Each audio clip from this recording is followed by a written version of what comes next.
Bienvenue mesdames et messieurs dans Perfect Actu de ce vendredi 17 novembre, le tout dernier numéro de la semaine, le tout dernier numéro avant la campagne électorale officielle qui sera lancée dimanche 19 novembre prochain. Le président de la République sera au Stade des Martyrs face à ses militants et sympathisants pour présenter ou solliciter un nouveau mandat. Et dans cette émission, nous aurons le temps de revenir sur toute cette question. Nous allons parler des élections d'une manière générale qui sont prévues le 20 décembre. On va revenir sur la situation socio-économique du pays, la sécurité.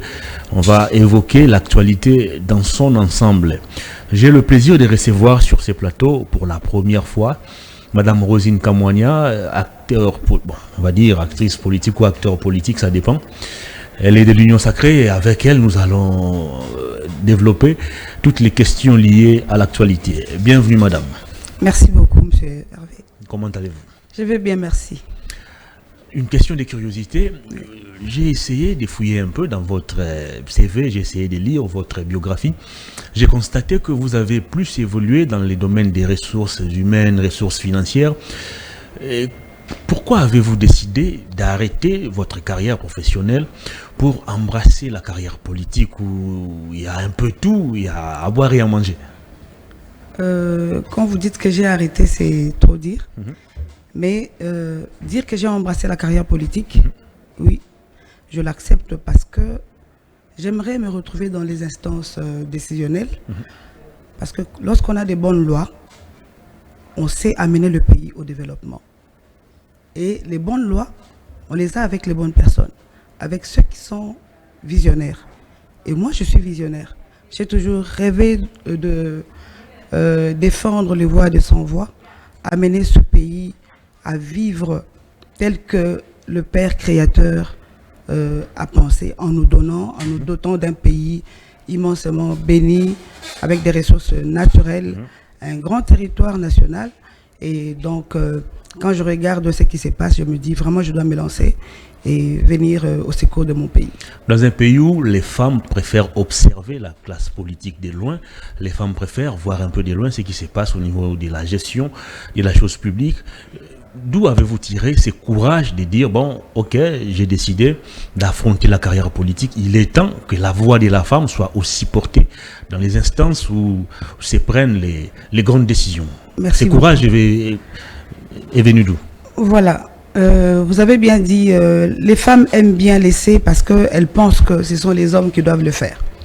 Mais en grandissant, et vu ce qui se passe au XXIe siècle, on a amené la femme à penser aussi comme l'homme. Pas à devenir concurrent de l'homme, mais on a montré à la femme que je j'ai un apport, que je peux apporter, avoir un apport dans l'émergence de mon pays. Alors cela a fait que lorsque j'observais toutes les injustices, tout ce qu'il y a comme maux dans notre pays, tout ce qui refuse d'avancer parce qu'il y a eu mes gestions et tout ça, je me dis mais quand même mon père m'a envoyé à l'école, j'ai étudié, je suis instruite. Est-ce que je ne peux pas aussi arriver à contribuer au développement de mon pays? Et voilà, c'est de là que part mon courage et je suis là. Est-ce qu'il sera facile pour vous de vous retrouver dans cette classe politique? Est-ce qu'il vous sera facile de vous imposer, sachant que les partis politiques, les gouvernements, bref, toutes ces institutions sont majoritairement dominées par les hommes? Est-ce qu'il sera facile pour vous de faire entendre la voix de la femme? Même les hommes entre eux, c'est difficile de faire entendre sa voix. Mais il faut toujours oser, il faut avancer. Cette volonté-là doit te donner la force d'avancer. Cette volonté, si réellement c'est de la volonté pour faire changer les choses, tu vas y aller. Tu ne vas pas craindre. C'est comme on dit en lingala, mutabang samuningate. Très bien. Voilà. Donc on va y aller parce qu'on a vu des hommes qui ont réussi, on a vu des hommes qui ont échoué. On a étudié dans des écoles mixtes et on a vu des hommes qui étaient moins que nous et nous avons vu des hommes qui étaient plus que nous. Donc ça veut dire qu'on a un apport à apporter dans ce pays. Alors sur le plan purement politique, qu'est-ce qui a motivé votre choix de rejoindre une formation politique qui évolue dans l'Union Sacrée, sachant qu'à ces jours, certains compatriotes décrient la gestion opaque de cette famille politique? C'est vrai qu'il y a des failles, mais je pense que sans l'unité, il n'y a pas de développement. C'est pourquoi le président Félix Antoine Tshisekedi a demandé que cette plateforme ait eu lieu pour qu'on puisse mettre autour d'une table tous les Congolais, tous les partis politiques et essayer de regarder dans la même direction. C'est vrai que la perfection, c'est Dieu. L'humain est imparfait. Et donc, avec toutes nos imperfections, nous venons ensemble, unis comme un seul homme, pour essayer d'amener nos réflexions, nos idées, nos avis, nos opinions à converger vers la réussite ou l'émergence de ce peuple-là.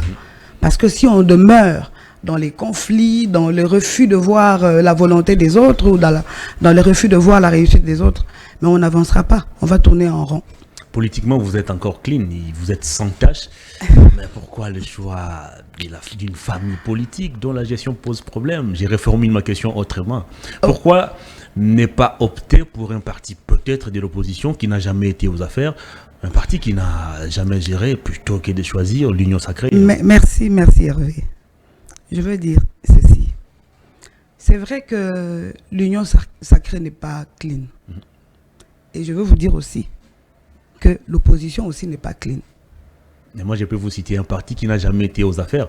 Et on peut dire que c'est un parti qui est, jusqu'à ce jour, irréprochable. Oui. Et pour une personne qui vient à peine de se lancer en politique, il serait peut-être souhaitable que vous puissiez adhérer ou commencer par un parti qui n'a jamais été aussi aux affaires. Comme ça, vous n'avez peut-être pas un bilan passif à défendre. Là je vais vous dire, je comprends votre question maintenant. J'ai opté l'Union Sacrée parce qu'il a été demandé, mis en place par le président Félix Antoine Tshisekedi, en qui je trouve la volonté de voir les choses changer. C'est vraiment un fils du pays qui se bat, tant bien que mal, qui se bat pour que ce pays aille de l'avant. On a vu, c'est vrai qu'il a eu 5 ans, un quinquennat très difficile, mais on a vu sa volonté. Reconnaissons-le, on a vu sa volonté. Alors moi je dis, ça n'engage que moi, je préfère un démon que je connais et un saint, un ange que je ne connais pas encore. Très bien. Alors je préfère, pour moi, j'aimerais lui donner, parce qu'on ne parlait pas encore de mandat, mais jusque-là je mets ma confiance dans le président Félix Antoine Tshisekedi. Voilà pourquoi une raison encore qui m'a poussé à accepter à être dans un parti qui est dans l'Union Sacrée. Quelle est la particularité de Félix Tshisekedi, d'après vous? La particularité... S'il faut peut-être le comparer à ses prédécesseurs. En tout cas, d'abord, c'est quelqu'un qui lutte pour le patriotisme. Qui lutte. J'ai vu en lui la volonté de voir le Congolais développer. Il veut bouter dehors la RDC, la pauvreté. Il veut moderniser. Tout le monde vient comme ça. Mais on sait voir dans la volonté. On sait voir dans la volonté. Je veux vous dire, on ne parlait pas encore de la sécurité, mais je veux vous dire... On va en parler. Oui, on va en parler. Bien avant le mandat de Félix Antoine Tshisekedi, on était agressés à l'Est. On était vraiment agressés. Et c'était le fils du pays qui était à la tête du pays. Et avec Félix Tshisekedi, on est assiégés. Nos localités sont contrôlées par des étrangers. Papa, je vais vous dire... La situation s'est empirée, on va dire. Je vais vous dire... on va parler aussi de la sécurité, non? Oui, on en parle déjà d'ailleurs. On en parle déjà. Je dis ceci. Avant que Félix Antoine Tshisekedi ne vienne, on ne savait même pas qui était notre agresseur. On nous parlait seulement des groupes ethniques, des groupes armés congolaises, que c'était des guerres tribales à l'est du pays. Mais reconnaissons quand même que les efforts ou la diplomatie du fils du pays, avec lui, on a su voir que le Rwanda était impliqué via le rebelle M23. On n'allait pas le savoir. Là, au moins, il a montré qu'il aime son pays. Et il a montré que, je vais dire tout haut, tout ce qui se disait tout bas, il a dit tout haut. Et on l'a vu, tous. Je reconnais quand même qu'il aime son pays. Il aime son pays. Avant que Félix Tshisekedi ne puisse arriver au pouvoir, il était difficile pour les Congolais de savoir qui était réellement leur agresseur. Pourtant, il y a une vidéo qui va vous contredire. Joseph Kabila qui déclarait ouvertement que la RDC et les Rwandais n'étaient pas en bon terme parce que les Rwandais appuyaient les différents groupes armés qui opéraient sur le territoire congolais. Je vous dis. Donc, ce n'est pas du tout une nouveauté. Je vous dis, la démarche de Félix Antoine Tshisekedi a fait parler haut et fort dans le monde. Dans le monde. Rien n'a changé. Rien n'a changé, mais ça avance. Ça avance. Et qu'est-ce qui avance? Ça, à l'Est. On parle aujourd'hui d'ailleurs de l'avancée des rebelles M23. Oui, je cherche à prendre la ville de Goma, bien que le président soit encore confiant. Et il a dit hier qu'on ne va pas prendre Goma. Il est confiant parce qu'il sait. Il sait qu'en dehors de l'armée qui a été réformée, aussi nous avons Dieu. Ce pays, c'est Dieu qui nous l'a donné. C'est un héritage. Et alors, lorsque tu es Congolais, tu ne peux pas applaudir l'avancée non, je n'ai pas applaudi. Des Rwandais. Je voulais juste rappeler un fait. Oui. Le président l'a reconnu d'ailleurs lui-même. Il est humain comme nous. Il est humain. Il met tout en marche pour que la guerre cesse.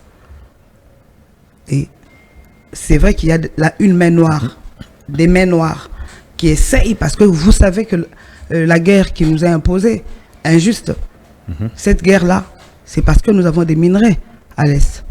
Et malheureusement pour nous, le peuple congolais accuse encore une inconscience, parce que dans ces groupes armés, on retrouve encore les Congolais qui sont complices. On retrouve encore des opposants qui sont complices.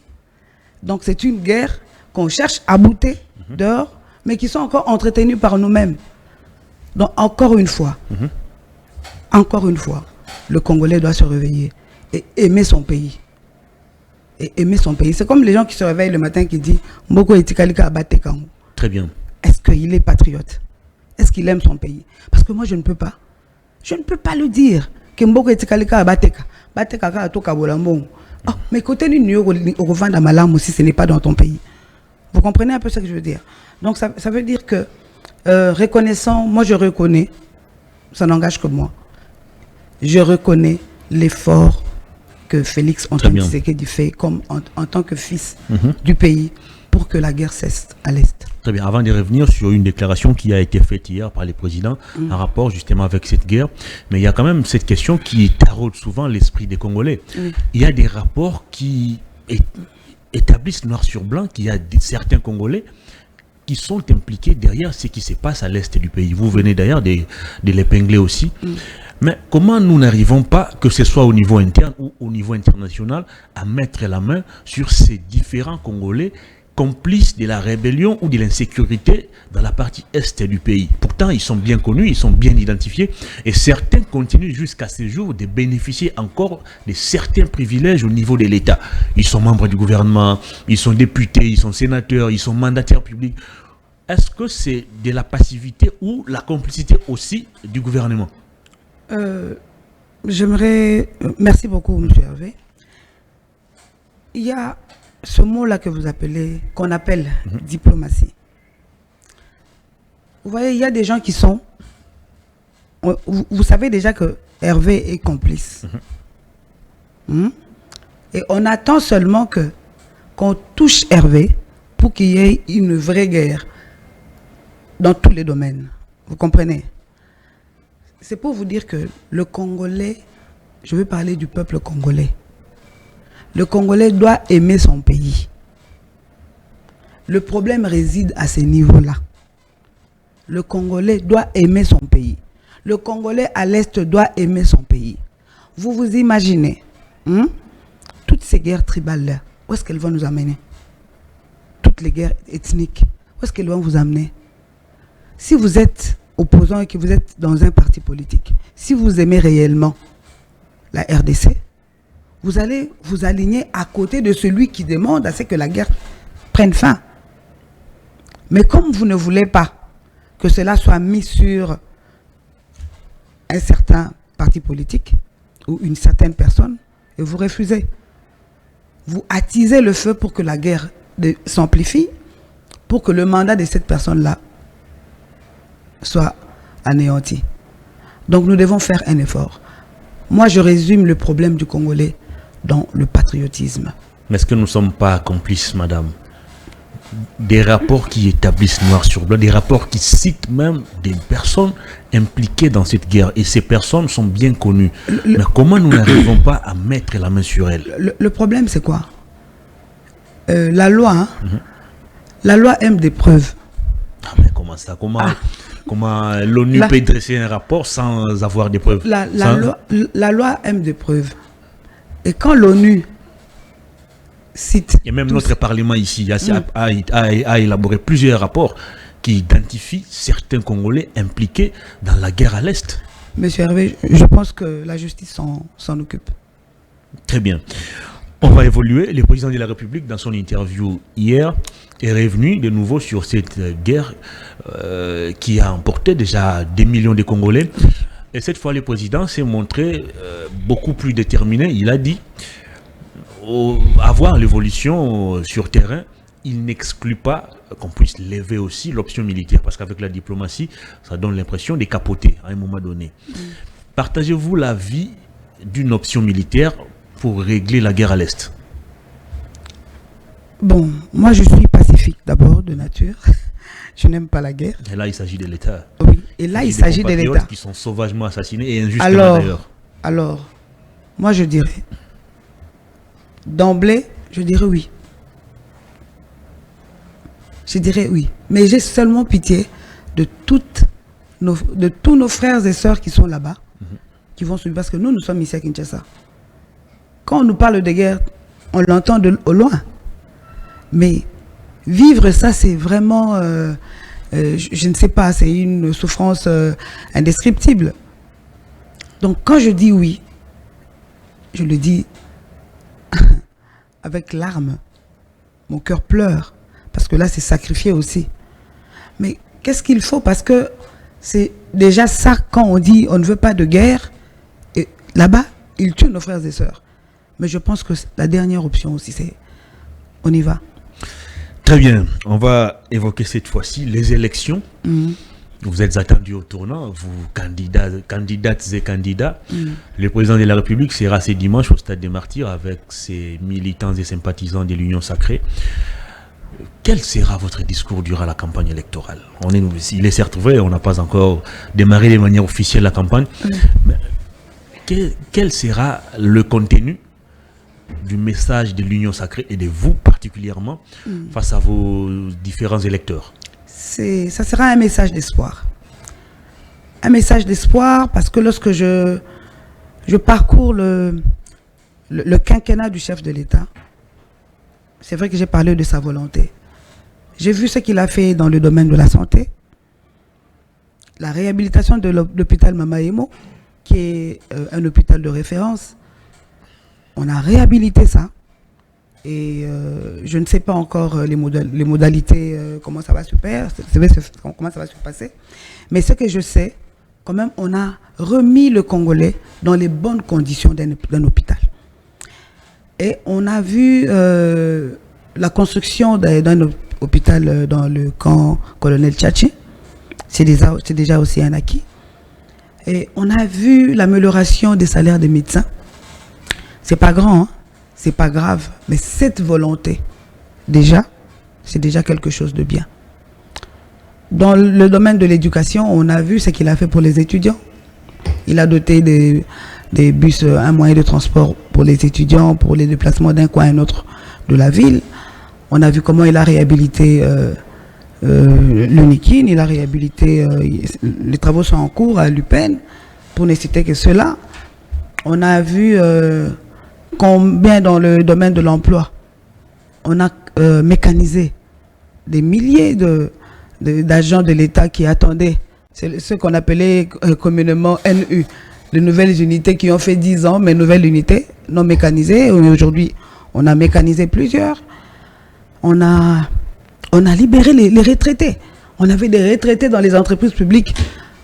Quelqu'un qui refuse de partir parce qu'il dit que vous ne m'avez pas payé ma retraite. Et comment on va on va prendre les nouvelles unités si vous n'avez pas envoyé les gens en retraite? Et avec le peu qu'on a fait, il n'a pas fait grand-chose.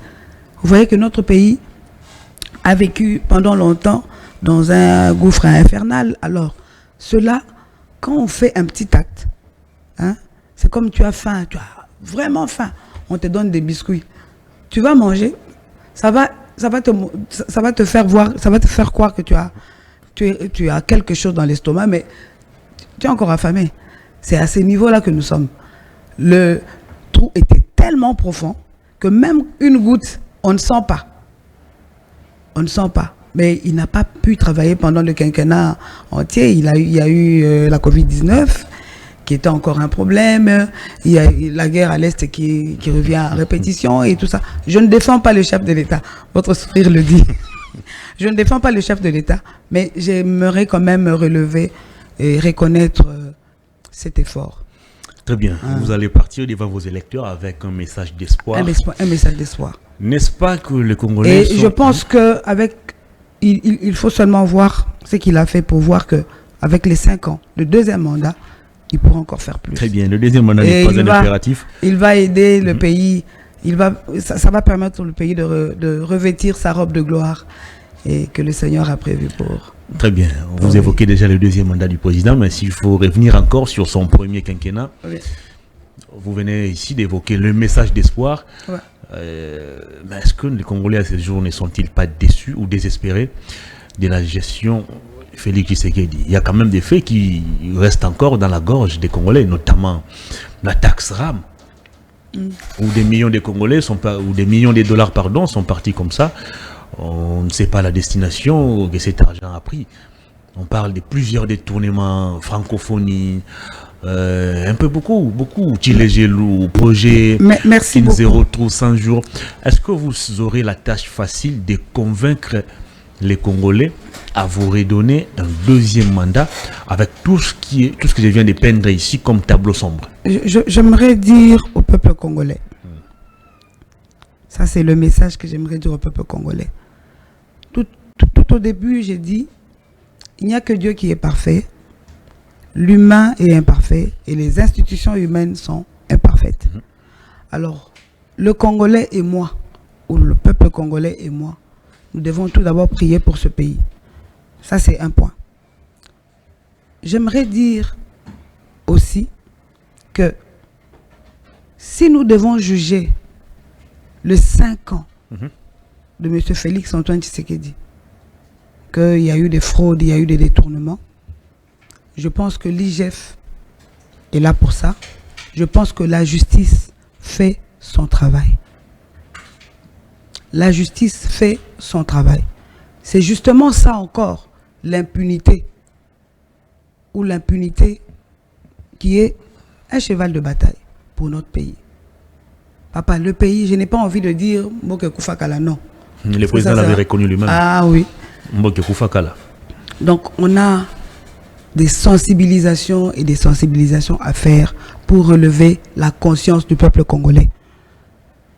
Reconnaissons dans le fils du pays, Félix Antoine Tshisekedi, qu'il y a de la volonté pour faire changer beaucoup de choses.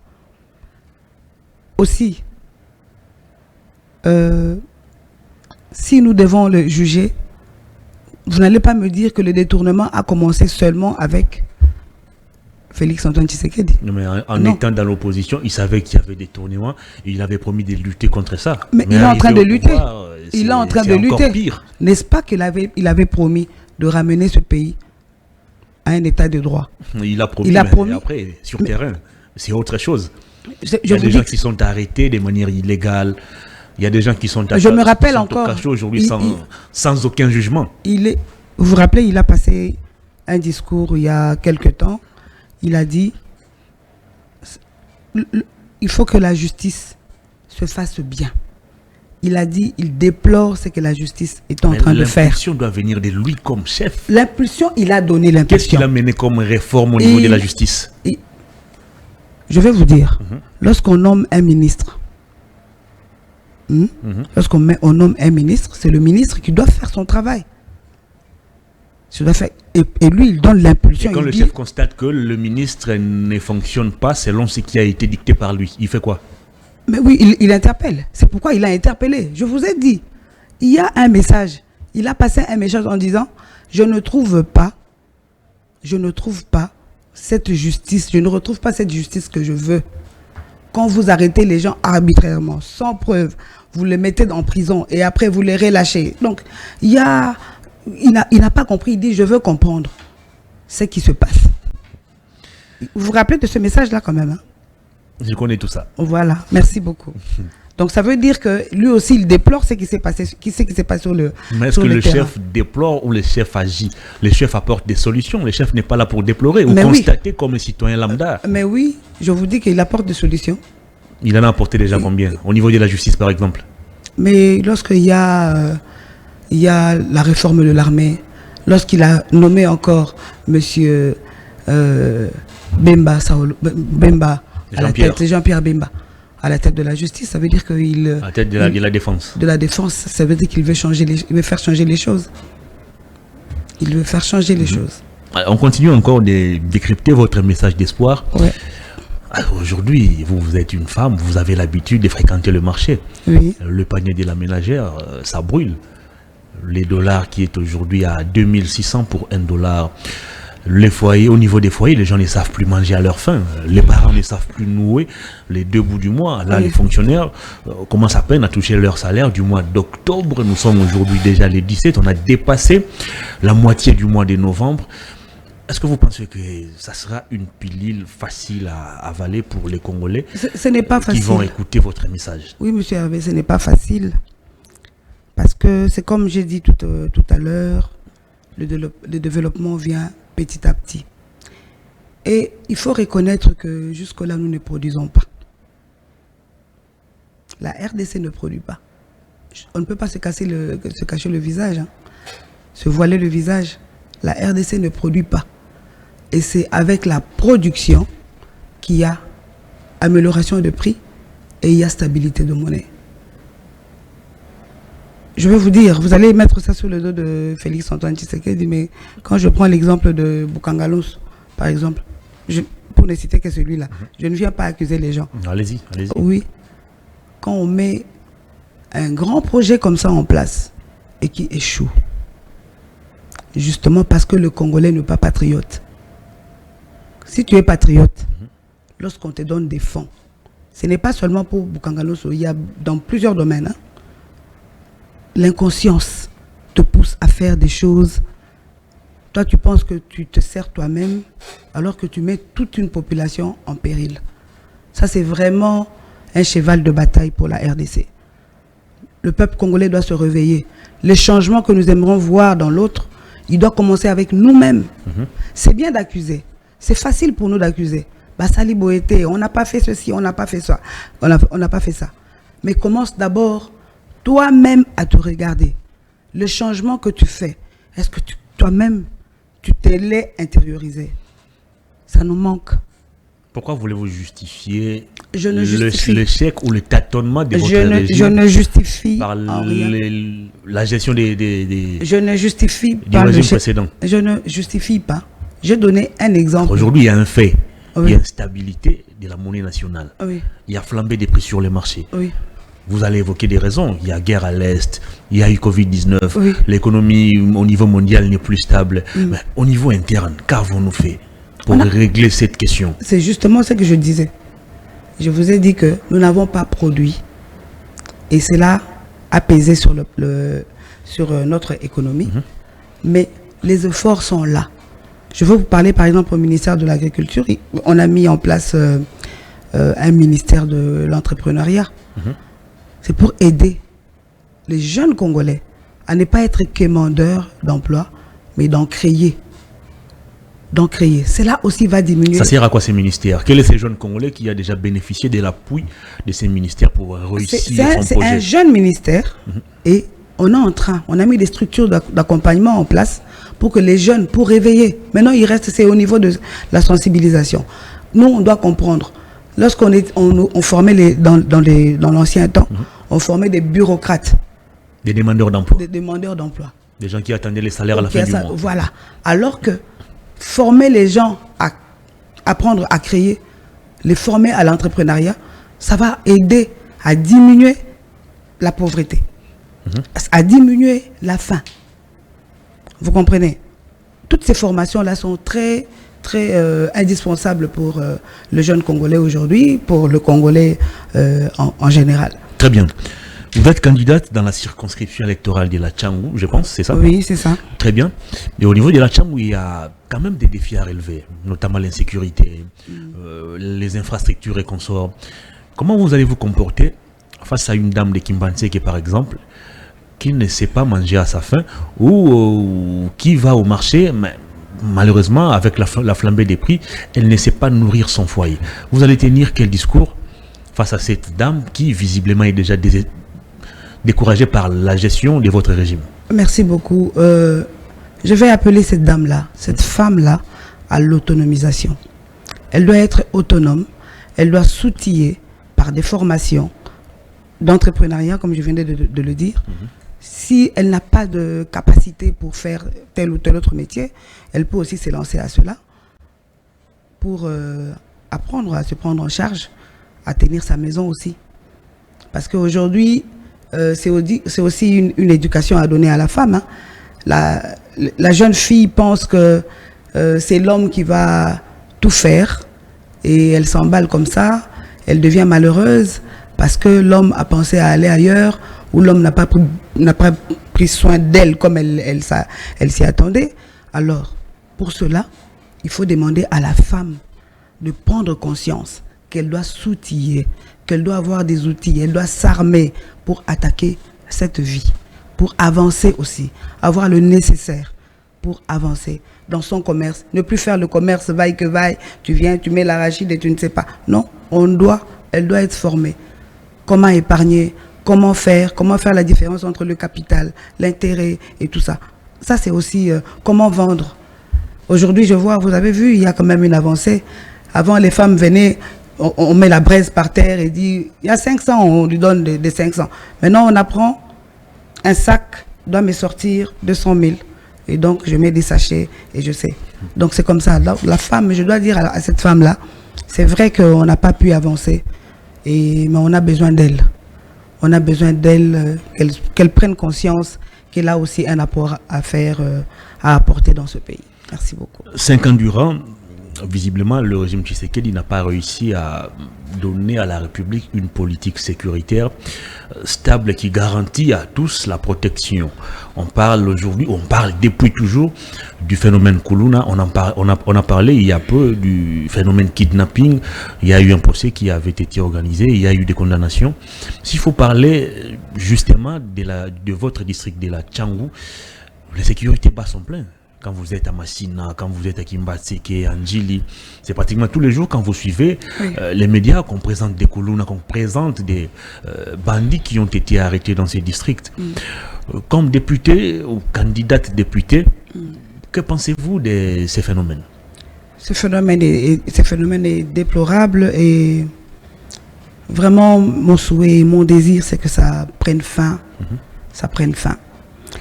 Et pour cela, lorsque je regarde ces jeunes, lorsque j'ai eu à parler avec quelques Kuluna qui m'ont approché parce que je leur ai dit j'ai besoin de vous, j'ai besoin de vos voix aussi. Et je leur pose la question, mais c'est quoi le problème? Aigle noir, aigle rouge et tout ça, armée, indien et tout ça, c'est quoi le problème? Les Américains, voilà. Ça ne vous développe pas si aujourd'hui nous nous entretuons. Et puis votre argent c'est pour qui? Quand vous volez, vous faites du mal, et puis je conseille tous les jours ces jeunes-là. Mais par rapport à votre question, il y a ces jeunes qui disent, moi je ne sais pas, je n'ai pas pu étudier, je ne sais pas travailler, et moi je m'attaque à ceux-là qui savent m'amener de l'argent. Je les attaque. Moi je dis, mais ce n'est pas bon, parce que si on t'attrape aujourd'hui, tu vas faire la prison et tu ne pourras pas jouir de cet argent que tu as volé. Et le bien mal acquis, ça ne profite en rien. Tu ne veux pas être calme, avoir une famille, fonder une famille et être stable financièrement. Un autre qui me dit, moi je suis Kuluna parce que mon frère a été attaqué et moi je dois me venger. Vous comprenez ça? Des jeunes qui vivent comme ça. Alors pour moi je dis, les récupérer. Leur donner du travail. On a beaucoup à faire dans ce pays. Beaucoup. À Tchangou, il y a beaucoup à faire. Donc, si on récupère ces jeunes-là, on leur donne du travail, petit qu'il soit, je pense que même si ça ne bannissait pas le phénomène, mais il y aura diminution. Très bien. Ça, c'est un premier point. Et aussi, renforcer cette sécurité-là avec la police. Avec la police, parce qu'aujourd'hui, Bakoulouna appelle les policiers Bassina Bango, vulgairement, pour dire que ce sont nos femmes. Donc, quand vous venez, nous allons nous battre. Donc, il y a quand même à boire et à manger dans cette histoire-là de la police et tout ça. Donc, on demandera encore à la police de renforcer la sécurité. Très bien. Vous entendrez parler, vous avez déjà des solutions à apporter en rapport avec le banditisme urbain. Mais comment, vous, comme simple candidate, vous avez au moins une idée sur la solution à apporter en ce qui concerne l'insécurité? Mais le gouvernement, d'une manière globale, ne sait pas apporter des solutions à cette question. Comment expliquez-vous cela? Monsieur Hervé, merci beaucoup pour votre question. Je ne suis pas venu accuser le gouvernement. Non, on analyse. Mais je vous ai dit, si aujourd'hui j'ai opté pour une carrière politique, c'est parce que j'aimerais me retrouver dans ces instances décisionnelles pour qu'on puisse avoir des bonnes lois. Et les bonnes lois, ce sont les visionnaires. Nous avons plusieurs lois dans ce pays. Dans ce pays, ce n'est pas les lois souffrent d'application simplement. D'application, voilà. Qu'est-ce que vous allez encore apporter comme innovation ou nouveauté? Il n'y aura pas de nouveauté, ça sera se battre pour qu'il y ait application. Se battre. Et pensez-vous que ceux qui sont déjà là sont inaptes et ils n'arrivent pas à faire appliquer les différentes lois qui existent déjà? Ah non. Quel est votre atout ou qu'est-ce qui fera ou qu'est-ce qui va vous différencier de vos prédécesseurs qui n'ont pas réussi à faire appliquer les différentes lois déjà mises en place? Mon atout... Toi, tu veux me faire dire des choses. Vous échangez avec votre base en ces moments. Oui, je le dis. J'aimerais m'arrêter en disant, je veux faire des choses. Je veux me battre pour faire passer le message. Très bien. Nous tendons vers la fin de l'émission. Une question relative à la femme congolaise. Quel est votre aperçu aujourd'hui, votre aperçu général de la femme congolaise? Est-ce une femme qui est en train d'évoluer ou une femme dont la situation continue encore de stagner? Merci beaucoup. La situation évolue. Je vous dirais que la situation évolue parce que vous me voyez aussi venir ici. Il y a eu tant de femmes qui sont passées avant moi. Et aujourd'hui, vu que le chef de l'État a misé sur la femme, vous allez voir que la femme il y a beaucoup qui ont postulé. Il y a beaucoup qui ont postulé. Et donc, je dirais que la femme se réveille. Et elle veut vraiment elle se met debout pour combattre et amener l'émergence dans ce pays. Donc, ça avance. Est-ce qu'il est possible qu'on puisse avoir un jour une femme à la tête du pays? Mais certainement. Déjà pour cette élection, nous en avons 2 sur la liste. Oui. Sera-t-il possible pour les 2? Certainement, il y aura, ça viendra. Ça finira par venir. Il faut être fort. Très bien. Ça finira par venir. La femme est déterminée. Et c'est vrai aussi qu'on a laissé les choses passer. Et on a vu que les hommes, ils sont un peu dans la lassitude par rapport à l'application des lois, par rapport au changement des choses dans la gestion de la chose publique, dans la gestion des ressources publiques. Et la femme aimerait aussi aller avancer et fouiner son nez là-bas pour voir mais qu'est-ce qui n'a pas été fait pour que moi aussi je puisse faire avancer les choses. Et vous répondez quoi à ceux qui pensent que les femmes sont marginalisées et surtout dans les partis politiques? Par rapport à ça, qui marginalise? Les hommes marginalisent-ils les femmes dans les partis politiques? Oui. Je n'aimerais pas dire oui, parce que là où je suis, je ne le sens pas. Les femmes sont les bienvenues et les femmes sont... Mais d'une manière générale, est-ce que avez-vous déjà constaté qu'il y avait une sorte de marginalisation de la femme au niveau de la politique? de la politique. Ben oui. Hein. Dans la répartition des postes, par exemple, au niveau du gouvernement, dans la responsabilisation au niveau des partis politiques. Non. La femme n'est plus marginalisée. Elle n'est plus marginalisée, mais j'aimerais donner un conseil aussi, j'en profite pour donner un conseil aux femmes congolaises. Au lieu de pleurnicher que nous sommes marginalisés, outillez-vous. Outillez-vous, les femmes. Nous devons nous regarder dans les yeux. Regardons-nous dans le miroir et outillons-nous. S'il faut répondre des formations, s'il faut aller, je ne sais pas comment, outillons-nous. Il ne faut pas aller tête vide. Lorsque tu iras tête vide, on va te marginaliser, nous dire, elle ne sait même pas. C'est vrai que nous allons recourir aux hommes, comme les hommes recourent aussi à nous, mais outillons-nous pour faire face à toute cette marginalisation que nous décrions, quoi. Très bien, on a pratiquement terminé l'émission. Merci beaucoup. Votre mot de la fin à vos prochains électeurs de la Tchangou et aux Congolais d'une manière générale qui seront aux urnes le 20 décembre prochain pour se choisir des nouveaux animateurs des institutions. Merci beaucoup. Je dis merci d'abord à Perfect TV qui nous a reçus. Et le message pour la population congolaise et quinoise, c'est nous devons garder notre patriotisme, l'amour pour cette patrie. Arrêtons de nous faire du mal, ethnie contre ethnie, tribu contre tribu, province contre province. Ça va nous réduire pour rien. Mais convergeons, arrêtons ce qui nous divise et avançons. Et avançons. Et pour les élections, je vous conseille de prendre le numéro 20. Ce n'est pas encore la campagne. Ce n'est pas encore. On doit attendre dimanche le 19. Ah, ok, merci beaucoup. Ces messages. Très bien. À partir de dimanche, là, on va vous autoriser justement à faire la publicité de vos candidats. Vous avez... Ok, merci beaucoup. Je dis merci à tous ceux qui nous ont suivis. Merci. Un grand merci à vous, Madame Rosine Kamwania, pour votre disponibilité. Ça n'est fini pour aujourd'hui, mesdames et messieurs. J'avais reçu pour vous Madame Rosine Kamwania, candidate aux législatives nationales et provinciales aussi, je pense. Non, pas provinciales. Nationales seulement, au niveau de la Tchangou. Et avec elle, nous avons passé en revue les différentes questions d'actualité.